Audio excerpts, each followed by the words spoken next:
What's up everyone, this is CyberKnight 8610, and today we're going to talk about two more number cards, number 13 and number 31. These cards have been revealed for a pretty good while, I think. It's been a few months or so, but we never really had solid effects on what they do. I mean, even when you looked on the Wikipedia and other sources, it just didn't make sense. Their effects were just everywhere, and now since, I guess in one of the later chapters that just came out, they actually had pictures of the cards, you know, the way they look in the mangas, you can see there, and it actually has their effects. So now we can talk about these cards finally. So yeah, number 13, 31 are basically like twin number monsters, sort of, you know, we saw that trend with the jellyfish number card that we talked about recently as well, but this one is even more different than that. I'll go ahead and explain it. Alright, first off we have number 13, Cain's Doom. It is a rank 1 monster. It has 500 attack and 500 defense. It requires level 1 monsters to XC summon into it, but we don't know how many. I guess it's you'll see why, actually. The effect kind of explains why we don't know. Alright, here we go. Here's the effect. Cannot be destroyed by battle except with number monsters. If number 31, Abel's Doom, is in your opponent's extra deck, and both players' life points become equal to or less than half of their starting life points, destroy monsters on the field. And if you do special summon this card from the extra deck, while number 31, Abel's Doom, is on the field, this card cannot be destroyed. And if this card battles, your opponent takes damage equal to this card's attack.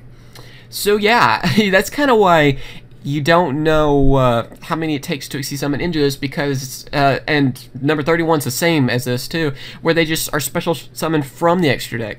This kind of reminds me of whenever, I believe it was like Waking the Dragons or something, whenever Weevil is going against Yugi, and like how he, you know, places Parasite in Yugi's deck. Well, that's kind of how this card would work, right? I mean, that's what it reminds me of, because you would have to have the other number card, you know, the opposite of the one you have, in the opponent's extra deck to really make this work. So, of course, if these cards are made real, which, I mean, they kind of have to be, right? Number monsters, they would have to change these effects a pretty good amount. I'm going to go ahead and show you guys number 31. Like I said, it is basically same effect, really. It's just, you know, where it says 31 in the last effect, just replace it with number 13, because they have the same effect on that. And they kind of have like a lockdown together and everything. The artwork's pretty close too. I mean, one has like a spike ball thing, which I'm not sure what the proper term is for that, so we're going to call it a spike ball thing.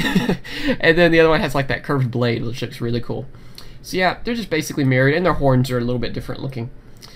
So yeah, what do you guys think about these cards? If they're actually printed like a lot of the manga cards we've been talking about lately, the effects are going to have to change a little bit, because you'd have to rely on your opponent having the opposite number that you do, and that would be kind of weird, although it would be kind of interesting to see that, actually. But yeah, also, of course, unfortunately, the artwork will probably have changed a little bit, seeing as they both have crosses. You know, the censorship, they can't have that. Other than that, though, the artwork I really like. I like the idea, too, of these two number cards working together. You know, and it's also kind of neat how one's 13, one's 31, you know, how you just reverse the numbers, of course. And, yeah, I really like this idea, and I'm hoping we're going to see more numbers kind of work together. These are really the first ones to ever work this closely together. I know we've had a number, I forgot the numbers, but Freezer Dawn and Volcanosaurus, I think that was like 19 and 63. I don't know. I could be wrong on that. But yeah, those kind of went together as well, but not even like this, you know, even though Freezer Dawn kind of a way, you know, to make it easier to bring out Volcanosaurus. These actually really require each other and even have each other in their effects. So I really like this idea, and I hope that, you know, whenever they actually, because I'm sure they're going to redo these effects basically when they're printed, that they kind of keep some of that where these two can work together, because they really are a cool idea in my opinion. So yeah, tell me what you guys think about these cards. Tell me how you think their effects will probably change. And of course, I cannot wait to add these cards to my numbers collection. Hopefully they don't make them some kind of championship promo. Come on, Konami. I'm still not over it. It'll take a while.